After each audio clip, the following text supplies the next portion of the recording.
Hello welcome back to another review. मेरा नाम जादम और आज मैं बात करने वाला हूं द नाइट एजेंट सीजन 2 के बारे में। बेसिकली 2 साल बाद आया है सीजन, जहां पर पहला सीजन बहुत स्लो था, जहां पर पहले सीजन में जो पीटर सदरलैंड है वो एक कॉल सेंटर में काम कर रहा था, जो कि नाइट एक्शन के लिए काम करता है। नाइट एक्शन एक बेसिकली पूरी सीक्रेटिव यानी कि सीक्रेट से भी सीक्रेट इनकी एजेंसी है अमेरिका की, तो उनके लिए काम कर रहा था, जिसका किसी को भी नहीं पता। बहुत ही गिने चुने लोगों को पता है, या प्रेसिडेंट को पता है, या फिर उसके बहुत ही कोई क्लोज सर्कल में लोगों को पता है। तो खैर अब पीटर सदरलैंड कॉल सेंटर से निकल के, जो कि पिछले सीजन में हमने देख लिया था, एंड पे उसको जो ऑप्शन मिलती है कि या तो वापस वहां पे जाके एफबीआई के लिए काम करे, कॉल सेंटर के अंदर जाके बैठे और कॉल रिसीव करे नाइट एजेंट्स की, या फिर जो है नाइट एजेंट खुद बन जाए। तो उस टाइम पे जो है ये नाइट एजेंट बनने का सोचता है। अब यहाँ पर नाइट एजेंट बन चुका, वैसे तकरीबन जो है 10 महीने हो चुके हैं नाइट एजेंट बने हुए, और ये किसी मिशन पे होते हैं जब इसकी पार्टनर को गोली मार दी जाती है। तो बेसिकली उस वक्त इसे लगता है कि शायद एजेंसी ने इसको चीट किया, तो वहां से वापस अमेरिका में आ जाता है। लेकिन जिस वक्त ये वापस अमेरिका में आता है, उस वक्त इसे पता लगता है इसकी इन्वेस्टिगेशन के साथ, और साथ ही उस टाइम पे इसके जो पार्टनर होती है रोज, जो कि एक सिविलियन है, इवन तो कि वो सिविलियन है लेकिन वो पूरी इन्वॉल्व है, क्योंकि उसके पास थोड़ी जो है आईटी की स्किल्स हैं।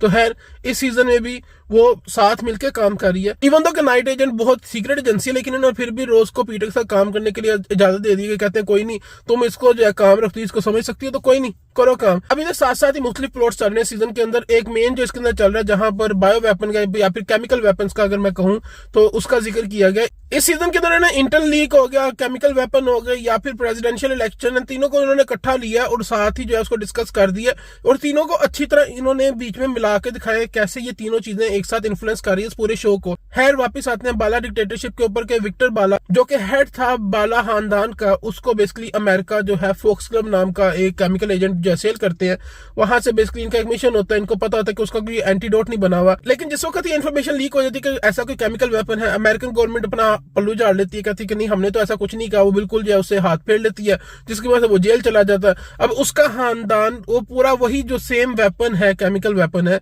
उसको अमेरिका में यूज करना चाहता है बदला लेने के लिए, कि उनकी वजह से विक्टर बाला जो है जेल में है, और इसका बेटा थॉमस है। बीच में बाप बेटे का भी थोड़ा सा मसला चल रहा है। खैर ये पूरा एक अलग प्लॉट चल रहा है। साथ ही इन्होंने जो है रोज का और पीटर का इन्होंने रिश्ता डेवलप करते हुए दिखा रहे हैं कि किस तरह वो ये जिस वक्त ये पूरा केओस चल रहा है, वो अपना रिश्ता साथ साथ एक कपल की तरह जो है वो भी बढ़ाने लगे हुए हैं, एक दूसरे को लड़ भी रहे हैं, बातें भी कर रहे हैं। लेकिन मसला ये है शो के अंदर कि बहुत चीजें जो है काफी आसानी से हो जाती हैं। काफी चीजें फॉर एग्जांपल आसानी से भी होती हैं और काफी बेवकूफी के साथ भी होती हैं। फॉर एग्जांपल इसके अंदर चेस सीक्वेंसेस हैं। आप कोई भी बंदा, ये एक वेल ट्रेन जो गवर्नमेंट एजेंट्स हैं उनका शो है, यहाँ पर वो इस तरह पीछा कर रहे हैं कि जिस तरह कोई आम जो है नल्ला बंदा जो है जाके जो पीछा करता है। बेसिकली अगर 2 फुट दूर मुजरिम है तो 2 फुट पीछे एजेंट है, और मुजरिम आराम से देख सकता है कि उसके पीछे कोई पीछा कर रहा है, लेकिन नहीं, वो मस्त होकर जा रहा है, उससे कोई टेंशन नहीं है कि उसके पीछे कोई हो सकता है नहीं हो सकता। ये एफबीआई एजेंट भी जो है बिल्कुल आराम से जा रहे हैं। एफबीआई तो नहीं, नाइट एजेंट है इसके अंदर। खैर ये भी जा रहे हैं, इनको भी कोई टेंशन नहीं कि हो सकता है कि जो जिसको फॉलो कर रहे हैं उसके और भी साथी आसपास ही हो, लेकिन नहीं, इनको कोई टेंशन नहीं है, जा रहे। इसी वजह से सीजन के शुरू में जो है इसकी एक एजेंट मरती है। पर खैर बात करते हैं कि जो बंदा केमिकल वेपन बनाता वो इतना जो है बिल्कुल बेतकल्लुफ नहीं हो सकता। हाँ अगर आप मूवी देखें न्यूयॉर्क, वो इससे ज्यादा बेहतर थी। उसके अंदर जो इन्होंने टेररिस्ट दिखाए वो ज्यादा अकलमंदी से काम लेते हैं, काफी जो है अपना उन्होंने एक सिक्योर एक बनाया पूरा ना कमरा सा। खैर उस मूवी के अंदर नहीं जाता, बट ये शो काफी एक अच्छी पेस पे जाता है, बिल्कुल टाइम जाया नहीं करता। पहला सीजन ड्रैग है, दूसरा सीजन जो है इसका बिल्कुल एक अच्छी पेस पे शुरू होता है, और जिस वक्त ये सब कुछ चल रहा है इस शो के अंदर, उसी वक्त ये स्टोरी फॉलो करते हैं एक ईरानियन औरत की, जो कि ईरानियन एम्बेसी के अंदर काम करती है।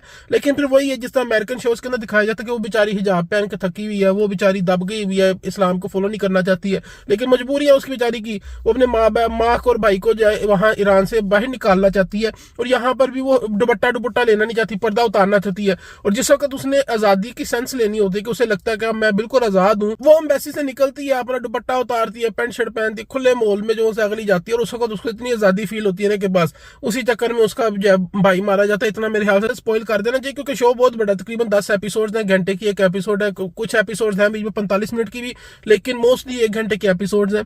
तो बस साथ साथ ये प्लॉट चल रहा है। अब उस औरत की भी जर्नी दिखा रहे हैं कि कैसे वो औरत जो नाइट एजेंट्स के साथ इन्वॉल्व होती है, कैसे वो इनकी मदद करती है, कैसे ये मुख्तलिफ प्लॉट्स एक साथ आके कंबाइन करते हैं, और इवेंचुअली इन सबका असर निकलता है जाकर अमेरिकन प्रेसिडेंशियल इलेक्शन के ऊपर। क्योंकि जिस बंदे ने वो जो फॉक्स क्लब था वो बाला फैमिली को बेचा था, वो बंदा सदारत के लिए रन कर रहा था, लेकिन उसके बाद जो है जब बात लीक हो जाती है, उसके जो इंटेल लीक हो जाती है कि इस बंदे ने केमिकल एजेंट ईरानियन डिक्टेटरशिप को बेचा है, उसके बाद उसका तो करियर खत्म होता है। लेकिन उसके बाद अब अगला सीजन जो है इन्होंने उसके लिए तैयारी कर ली है कि हाँ अब जो बंदा प्रेसिडेंट बना है उसके भी कुछ सीक्रेट है। तो मैं कोशिश कर रहा हूँ इसको मैं ज्यादा स्पॉइल ना करूँ, क्योंकि बात करने को बहुत है शो के अंदर, लेकिन फिर वही बात है कि अगर मैं बात करूंगा तो शो का मजा खराब हो जाएगा।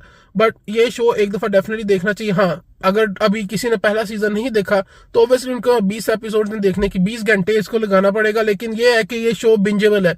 आप एक दफा स्टार्ट करते हैं, आपको खत्म करना ही पड़ता है, ये नहीं है कि आप बीच में छोड़ सकते हैं, क्योंकि इतना जो है एडिक्टिव है। हाँ, पहला जो सीजन है वो स्लो बर्न है, वो तकरीबन 1-1.5 एपिसोड लेता है अपनी पेस पकड़ने के लिए, लेकिन फिर उसके बाद अच्छी पेस पकड़ लेते हैं। यहाँ पर इन्होंने कोशिश की है कि बिल्कुल स्लो बर्न ना लगे, और अच्छा लगता है, अच्छा चलता है। आपको जो है हर चीज को आराम से बताया जाता है। आपको शुरू में जो चीजें हुई हैं हो सकता है आपको पहले समझना है, लेकिन बाद में जब वो तीसरे चौथी एपिसोड में पहुंचते हैं या फिर आखिरी एपिसोड में आती हैं, तो हर चीज आहिस्ता आहिस्ता उसका जवाब देते हैं कि ऐसा हुआ तो क्यों हुआ। साथ ही साथ इन्होंने बाला फैमिली को भी अच्छी तरह डिस्कस किया कि वो लोग जो है अपने इंटरनल मैटर्स की वजह से उनके अपने अंदर जो है इख्तलाफात चल रहे हैं, तो उसकी वजह से भी उनके थोड़े मसले चल रहे हैं, वो एक दूसरे पे यकीन नहीं करते हैं। फिर अगेन वहां पे सुतेले बेटे का, सगे बेटे का यही मसला चल रहा है। तो काफी चीजें उन्होंने कवर की हैं इस शो के अंदर, लेकिन अगेन वही बात है कि शो अच्छा है। अगर तो 10 घंटे हैं इस शो को देखने के तो डेफिनेटली ये देखना चाहिए। हाँ, अगर किसी ने पहला सीजन नहीं देखा तो 20 घंटे हैं तो देखना चाहिए।